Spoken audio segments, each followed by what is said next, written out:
Queridas irmãs, queridos irmãos, que a paz de Jesus esteja em nossos corações e que nossas consciências, nossa mente esteja aberta, né, para que possamos, nesses momentos, fazer algumas reflexões a respeito do Centro Espírita, né? E eu me lembro que uma das primeiras casas onde eu fiz uma palestra pública foi num centro espírita que era ligado ao Lar de Jesus nos idos de 1960. Eu era então um jovem pertencente à Mocidade Espírita. E estava naquela época muito entusiasmado, ávido por conhecer o que era realmente espiritismo e o que vinha a ser religião. Então, eu já lera bastante os autores espíritas, principalmente Leon Denis, que nos mostra assim numa amplitude muito grande o que vem a ser a religião, na sua concepção tão universalista, mas espírita. E naquela oportunidade, eu me lembro, era uma confraternização de mocidades espíritas, que nós tínhamos aqui em Goiânia, uma vez por mês. Então eu fora convidado para ser o orador daquela ocasião. E no meu entusiasmo, né, por levar aquele conceito do que vinha a ser realmente religião, eu, de certa forma, me apropriei do texto de Khalil Gibran, no seu livro O Profeta, que tinha saído recentemente naquela época, nos idos de 1960, e quando ele fala sobre o que é religião.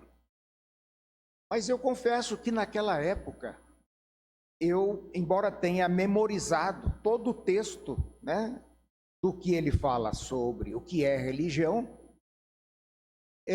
eu não soube transmitir, né, para a plateia o sentido hermético, aquilo que estava contido hermeticamente, simbolicamente, nas palavras poéticas de Khalil Gibran. Mas mais tarde nós vamos refletir um pouco sobre aquilo que Khalil Gibran disse, né, no seu tão famoso livro, traduzido para praticamente todas as línguas da face da Terra. Mas o nosso tema hoje é Centro Espírita, Universidade da Alma. Mas o que é um centro espírita? O centro espírita são essas quatro paredes, né? É o templo que nós consideramos. O que vem a ser isso aí? Então, nós temos várias afirmativas de inúmeros autores que dizem que conceituam, não definem, porque definir é traçar fines, é traçar limites. E o conceito não, o conceito é a visão de um aspecto de algo que nós temos à nossa frente. Então, definir centro espírita seria talvez uma obra, um empreendimento inglório, porque o centro espírita ele é muito amplo na sua expressão, né? Na sua integralidade. Mas quais são os conceitos que os diversos autores nos dizem? Um templo espírita é uma universidade de formação espiritual para as criaturas humanas. Nós começamos com a afirmativa de Chico Xavier. Quando ele se reporta a Emmanuel, ele diz que Emmanuel valoriza muito o templo espírita. O centro espírita é a universidade da alma. Esta é uma afirmativa de Bezerra de Menezes e que é, na verdade, o título, né, da nossa pequena incursão nestas ideias de hoje. E o orador, vários oradores têm centralizado esta afirmativa do espírito de Bezerra de Menezes para dizer que o centro espírita é, afinal de contas, uma escola, é um educandário. Herculano Pires, que foi um filósofo do espiritismo também em nossos tempos, embora já falecido há algum tempo, um grande teórico da doutrina, ele diz: o centro espírita é a sede da maior revolução da humanidade. O que ele queria dizer com isso? E aqui se processa uma transmutação de mentes, de conceitos, de transformações de indivíduos. E nós estamos empreendendo uma revolução, de fato, uma transformação que não é do exterior, não é do sistema da sociedade que nos cerca, mas é uma revolução interna no homem novo para uma nova era. Era essa a concepção de de Herculano Pires. Emmanuel já nos diz de uma forma mais, como pedagógica, que o centro espírita é uma escola onde podemos aprender e ensinar, semear o bem e colher as graças. Aqui também é um lugar de colheita, de colher graças, de colher benefícios. Burilarmos-nos e aperfeiçoar os outros. Numa linguagem maçônica, nós diríamos burilar a pedra bruta e também sermos instrumentos do burilamento das outras pedras brutas, que são as individualidades. Isto tudo na senda eterna, na nossa viagem como espíritos eternos que já tivemos centenas de reencarnações anteriores e provavelmente teremos centenas aí pela nossa frente. Mas aí, nesses conceitos todos, está implícito o conceito do que é o espiritismo. E para que a gente possa melhor enquadrar este conceito do que vem a ser a doutrina espírita, nós pedimos que Allan Kardec nos desse uma luz. E o que diz Kardec a respeito do espiritismo? Ele diz o seguinte: inicialmente o espiritismo é uma ciência de observação. Aí está da observação, mas aí foi um erro de digitação. E uma filosofia com consequências religiosas. Aí nós vemos que Kardec primeiro coloca o espiritismo como uma ciência, em primeiro lugar. Em segundo lugar, como uma filosofia que tem consequências religiosas. A ciência, nós temos ciências teóricas, a matemática, por exemplo, é uma ciência teórica puramente, ela não é de observação. Mas a astronomia é uma ciência de observação. O espiritismo é uma ciência de observação, por quê? Porque ele observa fenômenos. E foi através dos fenômenos observados por Kardec e por inúmeros outros seguidores, pelos espíritas do século XIX, que se erigiu esse edifício extraordinário da doutrina espírita, da ciência espírita. Porque Kardec foi despertado pelo fenômeno. Então ele via, de repente, que as mesas giravam, se movimentavam e respondiam a perguntas intelectuais. Perguntas que muitas vezes não estavam no âmbito da compreensão das pessoas que estavam assistindo àquela reunião. E aí ele falou, mas não é possível, a mesa não tem cérebro.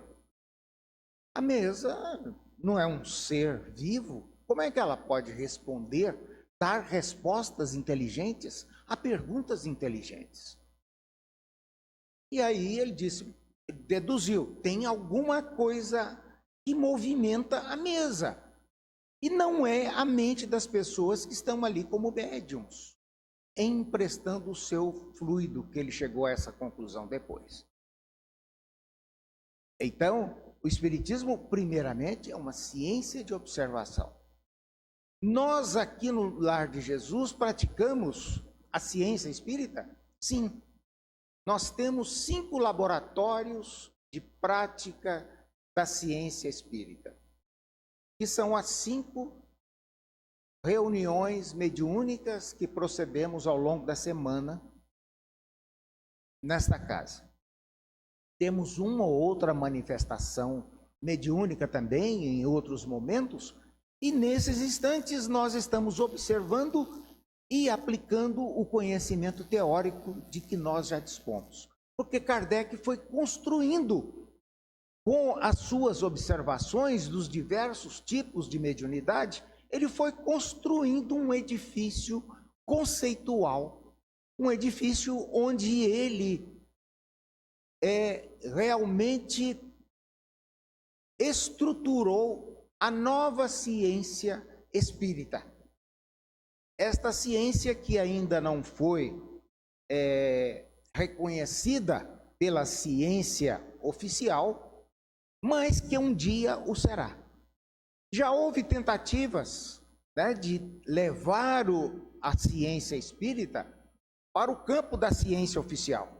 Nós tivemos a tentativa, né, de Charles Richer, através da sua metapsíquica. Ele criou uma nova nomenclatura, mas o fenômeno era o mesmo.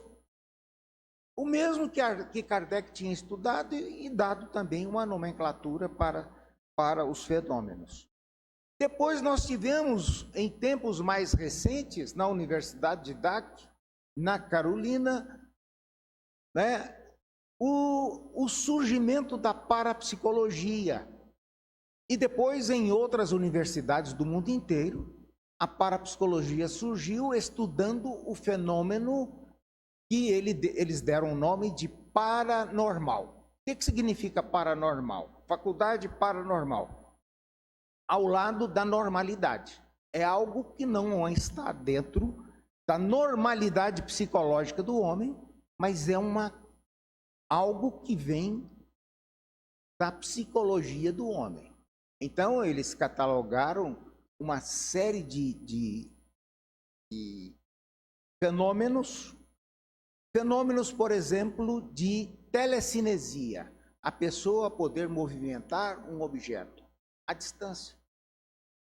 Eles catalogaram principalmente fenômenos que nós espíritas chamamos de anímicos, isto é, pertencentes à pessoa do médium.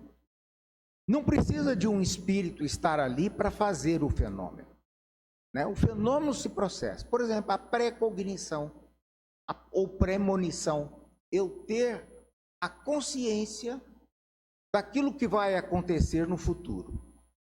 A telepatia, eu captar o pensamento do outro e o outro captar o meu pensamento. Então, são fenômenos puramente anímicos. Esses fenômenos receberam o título, né, de fenômenos psigama, ligados à gnose, né, à gnosiologia ou ao conhecimento, a clarividência, por exemplo, também, que é um fenômeno que foi catalogado. Outros fenômenos foram ditos, né?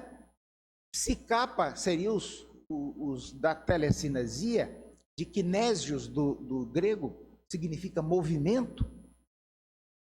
E aqueles fenômenos que sugeriam a participação de uma entidade, de uma alma de um defunto, né?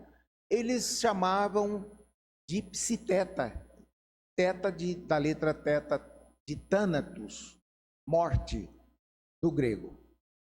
Então, a parapsicologia surgiu, mas ela também se arrefeceu. A ciência oficial, empedernida como é, né? Por aqueles que simplificam demasiadamente as coisas e colocam o ceticismo acima da observação, da constatação dos fatos. Colocam o preconceito antes de tudo, e nós temos que muitos sábios, muitos cientistas são extremamente preconceituosos. Eles rechaçaram a metapsíquica, rechaçaram a parapsicologia, assim como rechaçaram o espiritismo. Mas a doutrina espírita está aí a se impor através dos fenômenos extraordinários que acontecem mesmo nos nossos dias. Agora, ela é também uma filosofia. Por que que ela é? Por que que ela é uma ciência, em primeiro lugar, né? Por que que nós reputamos o espiritismo como uma ciência de observação? Ela, como eu disse anteriormente, ela observa os fenômenos físicos, o universo. O universo é pauta também dos estudos espíritas.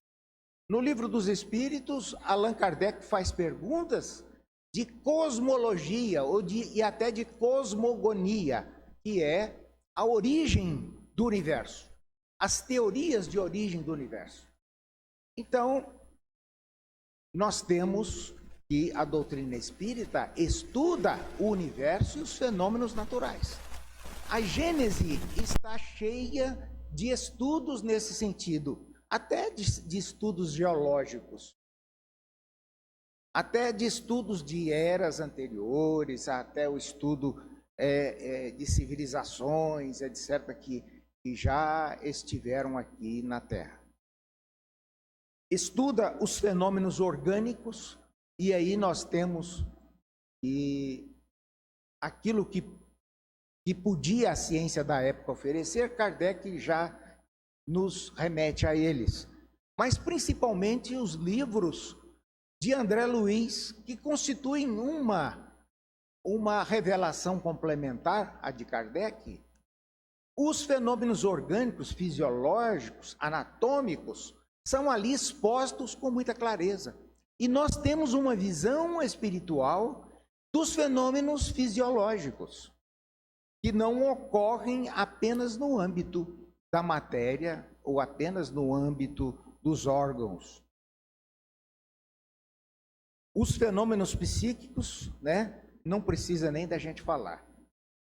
A psicologia humana, a paranormalidade, como já nos referimos, a mediunidade, né, e o estudo do homem também. O homem enquanto ser que se questiona o que ele é. O que sou, de onde que eu vim, o que eu estou fazendo aqui, nesse mundo, na Terra, né? E para onde que eu vou? São questões da filosofia, e o Espiritismo faz esses questionamentos e nos dá as respostas. Nós temos essas respostas, o que a filosofia humana, até os dias atuais, os maiores filósofos não conseguiram integralmente trazê-las para a nossa satisfação íntima. Não conseguiram, de fato, respondê-las, mas a doutrina espírita responde. Lá o Livro dos Espíritos nos fala de onde que eu vim, o que eu sou, o que eu estou fazendo aqui, para onde que eu vou. o Cristo já estivera falando sobre todas essas coisas.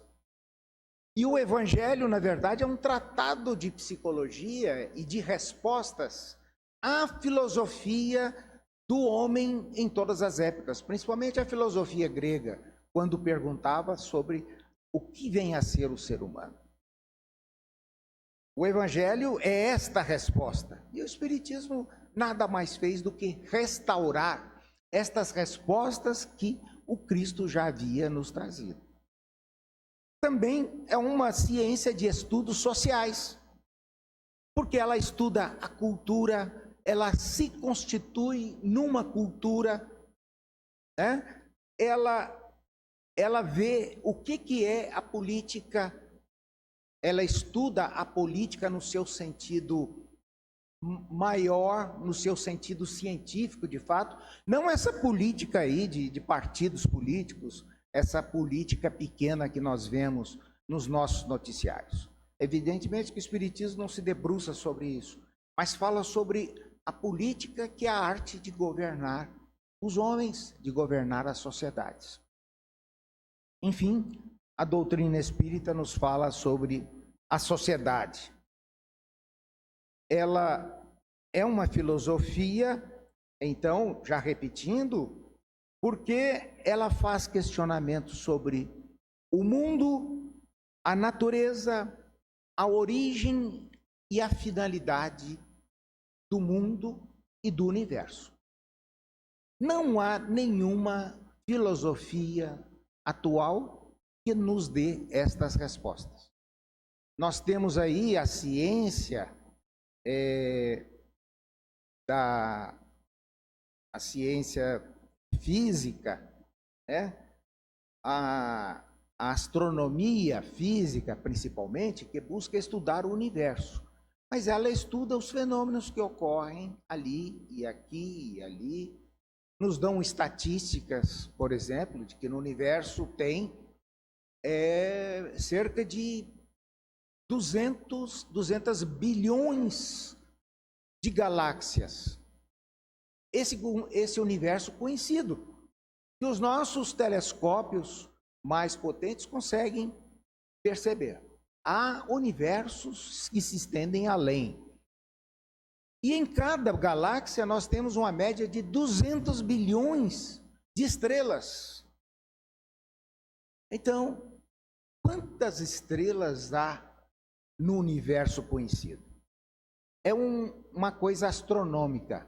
Tem muito mais estrelas no universo conhecido do que grãos de areia em todas as praias do mundo. É uma filosofia porque estuda o homem, né? Aquilo que já afirmamos. Quem sou, de onde vim, o que estou fazendo aqui. Ela, então, busca esse autoconhecimento que é tão importante para nós. Por que ela é uma filosofia com consequências religiosas? Porque é religião, a partir das respostas que nós obtivemos, a doutrina espírita chega à existência de um Criador, ou Deus, né? A causa primária de todas as coisas, Criador do universo.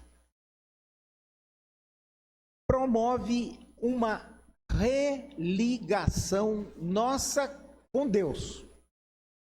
Por que religare? Aliás, é o objetivo da religião. A palavra religião vem do latim religare, que significa ligar novamente aquilo que estava desligado. Então, o Espiritismo é uma religião por excelência, porque ele promove a nossa religação com Deus, por compreendê-lo melhor, por saber da sua justiça, né? Por aceitá-lo melhor e por senti-lo também.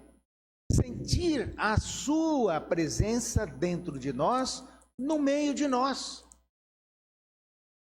Então, É esta concepção que a doutrina espírita nos traz, que nos faz tê-la como uma religião. E também ela promove um campo de mudanças comportamentais a partir do conhecimento ético. Porque ao estudar o homem, ao estudar a sua índole, ao estudar a sua natureza, também se estabelece uma ética. Esta ética não é uma ética no sentido vulgar, é uma ética no sentido de E maiúsculo. O homem é um ser condenado à perfeição. Nós, embora nos debatamos não querendo evoluir, nós somos aguilhoados pela dor, pelo sofrimento, pelas injunções da carne. Nós somos obrigados a escolher o caminho do bem, o caminho do amor, o caminho ético. Porque esta é a nossa natureza. O homem é bom por natureza. Já dizia Rousseau, e ele não estava errado quando dizia. Alguns até criticam, dizia que ele era otimista demais. Mas o Espiritismo nos diz, o homem é uma fagulha divina. Ele é. E os psicólogos da atualidade, grandes cientistas do comportamento humano e da natureza humana no sentido psicológico, têm afirmado, né? O ser humano é naturalmente bom no seu íntimo. Nós precisamos de fazer com que esta bondade, este self, nos dizeres junguianos, né, possa eclodir, possa se manifestar e direcionar o homem para a sua felicidade, para o encontro consigo próprio, com a sua autorrealização. Por que o Centro Espírita, então, vem a ser a universidade da alma que nos fala Emmanuel, que nos fala Bezerra de Menezes, que nos reitera Chico Xavier?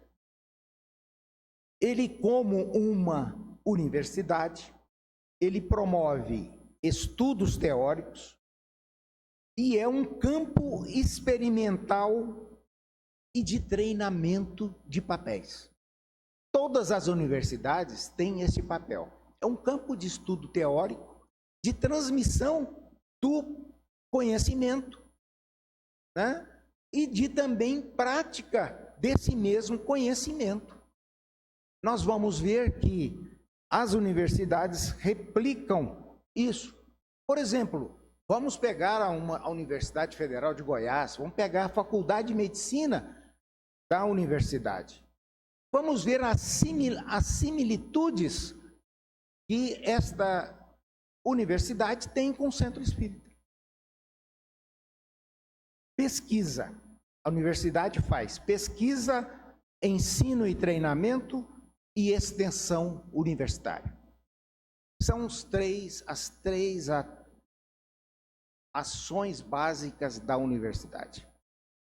Na pesquisa, ela gera informações / conhecimento. Nós vamos ver qual a diferença entre informação e conhecimento. No ensino e treinamento, ela transmite informações, conhecimento. Na extensão, ela aplica na sociedade estas informações, esses conhecimentos que foram gerados no seu seio, nas suas salas, né? na academia, enfim. Então, numa faculdade de medicina, o aluno vai ali e aprende como ser médico. Então, para você, ele começa no beabá, lá no básico. Começa com noções elementares de higiene e vai numa ascensão, né, aprendendo coisas cada vez mais complexas. Então, aí, ele está numa ação de transmissão de informação. Ele é informado.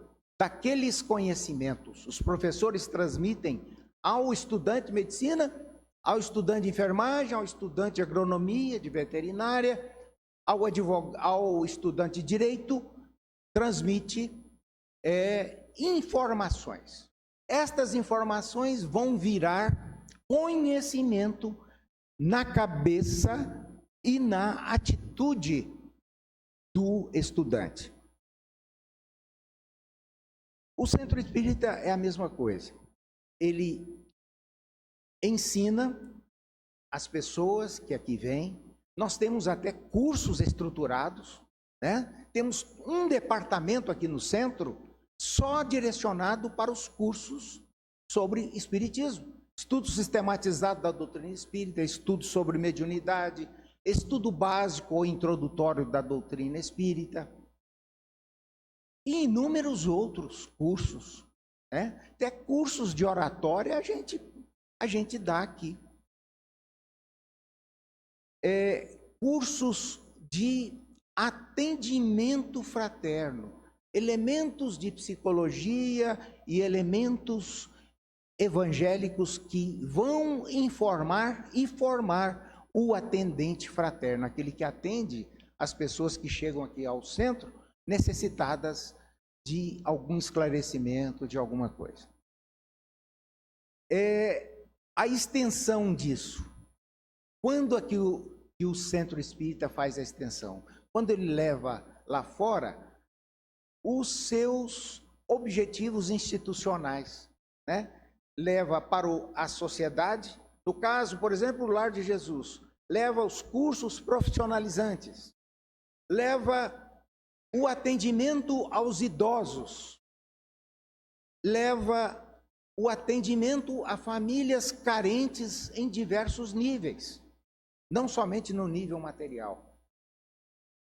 Então nós estamos numa atividade de extensão. Isto é o que uma universidade faz. Agora, nós falamos sobre informação e conhecimento. A informação é algo que chega ao nosso sistema, o nosso sistema psicológico.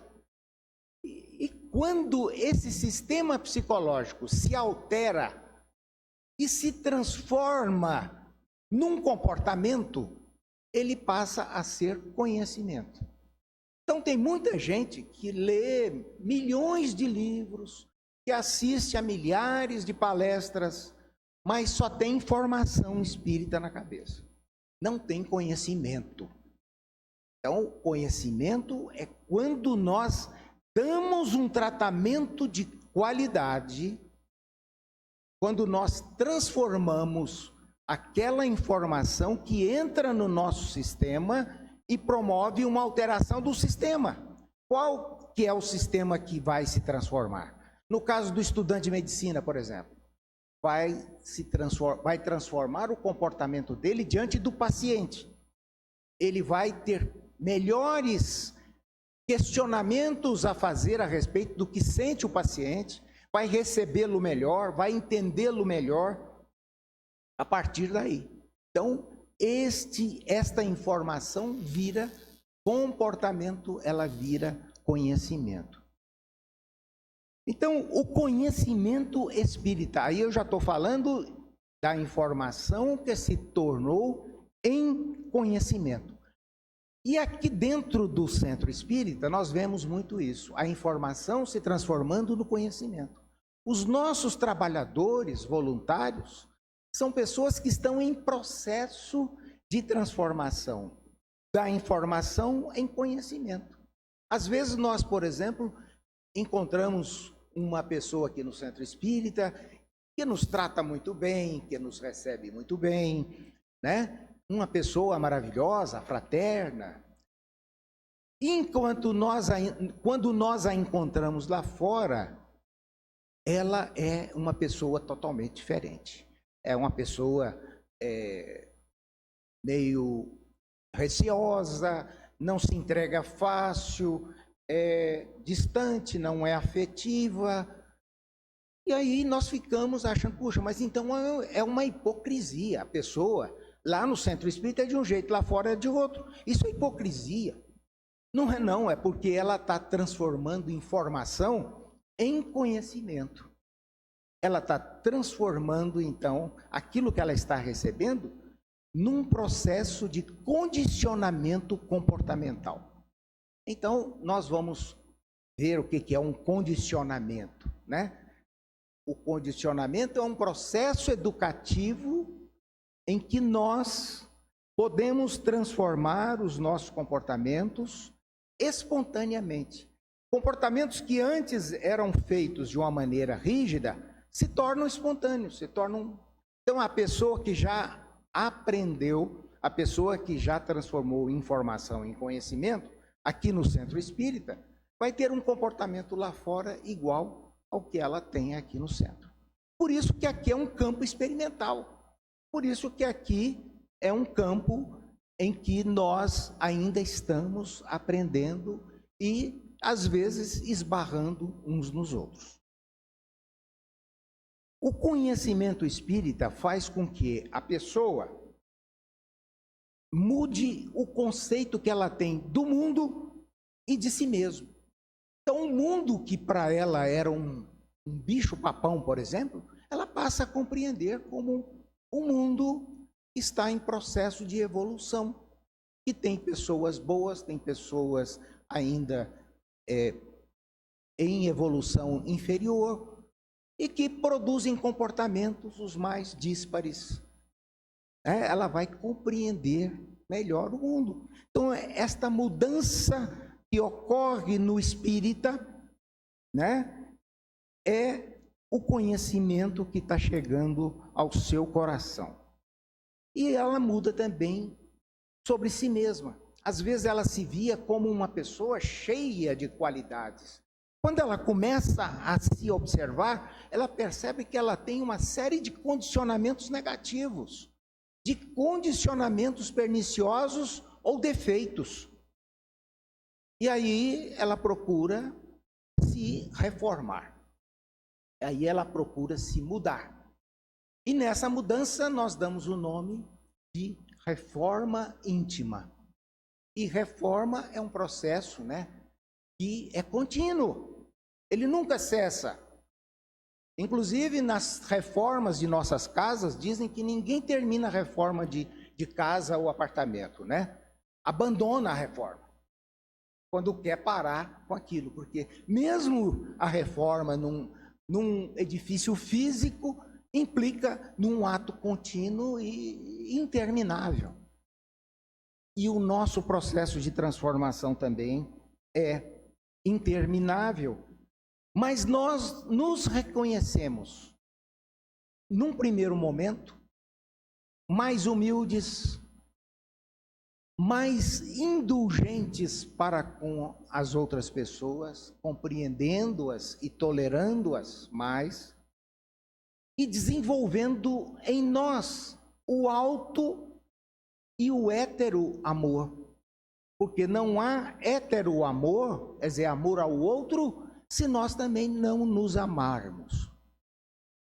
Então, o espírita, ele consegue, né, este milagre da psicologia, esse milagre da psicoterapia, que é se ver tal qual ele é, né, sem vaidade, sem orgulho, desprovido desse orgulho.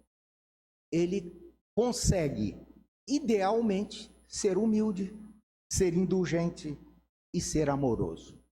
Isto vai criar um campo de mudanças comportamentais, que se verifica, primeiramente, aqui no centro espírita, aqui na universidade. E aqui na universidade, nós temos professores e alunos. Ora nós somos professores, ora nós somos alunos. Né? Na maior parte do tempo, eu tenho certeza, nós somos alunos. Nós estamos aprendendo com o nosso próximo. Nós estamos aprendendo com o outro. Então, favorece o autoconhecimento. O homem aprende a conhecer os próprios limites, que é muito importante.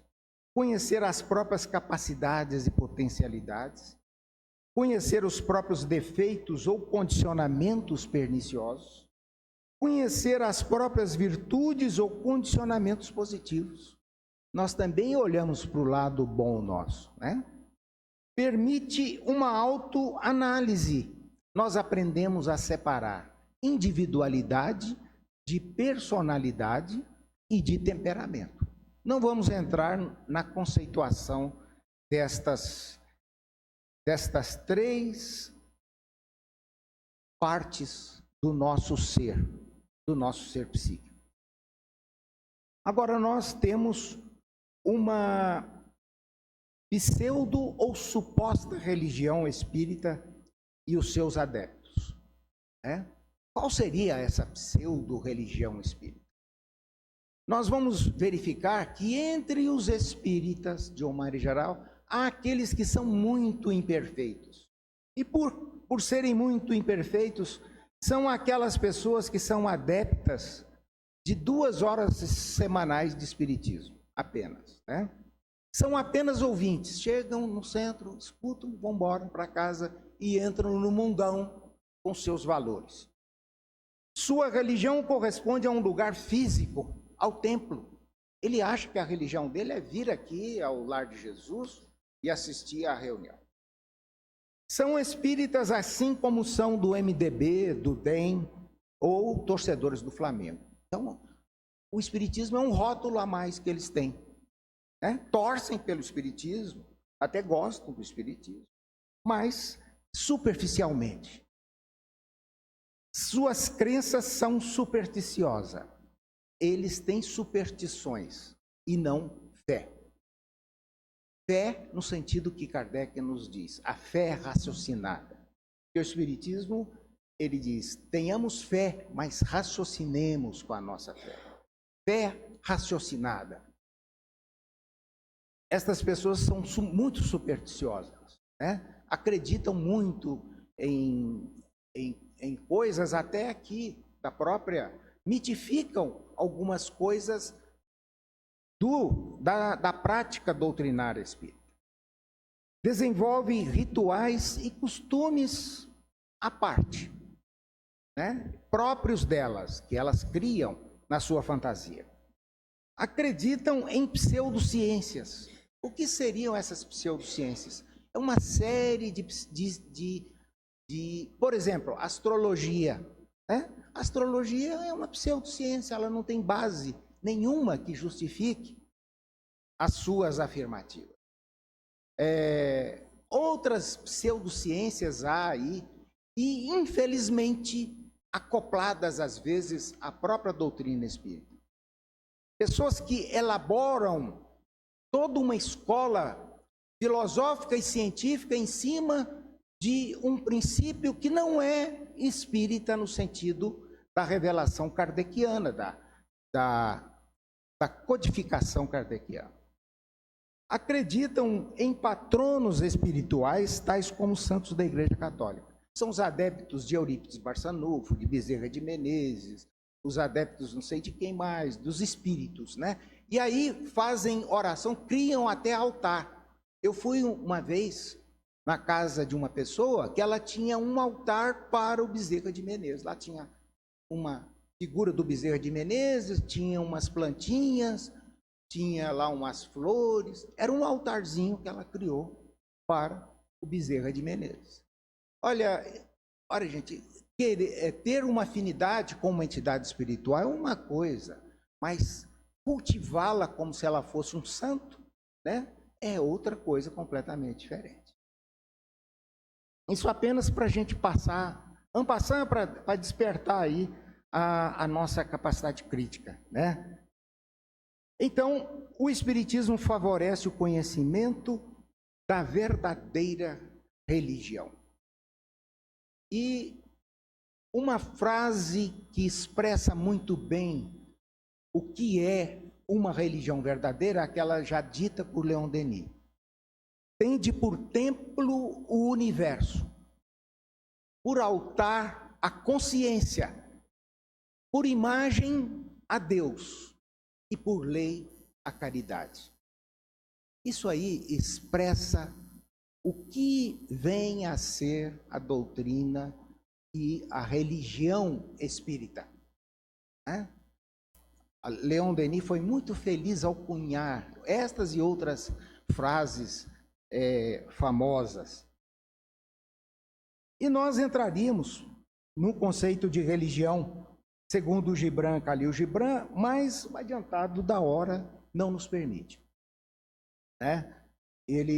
Mas eu recomendo que vocês busquem ler e meditar um pouco sobre o livro O Profeta, um livrinho fino, mas de grande peso intelectual.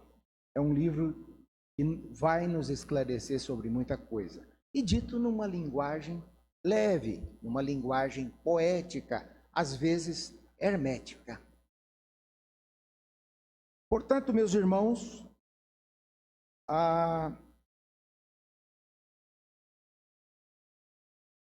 eu quero que Jesus, onde nós estamos no seu lar, né? No lar de Jesus, recebendo assim aqui os eflúvios maravilhosos do Mestre, que Ele possa nos fortalecer os espíritos e nos fortalecer, sobretudo, a fé raciocinada, para que transformemos todas as informações que temos em conhecimento de fato. Que Jesus nos abençoe.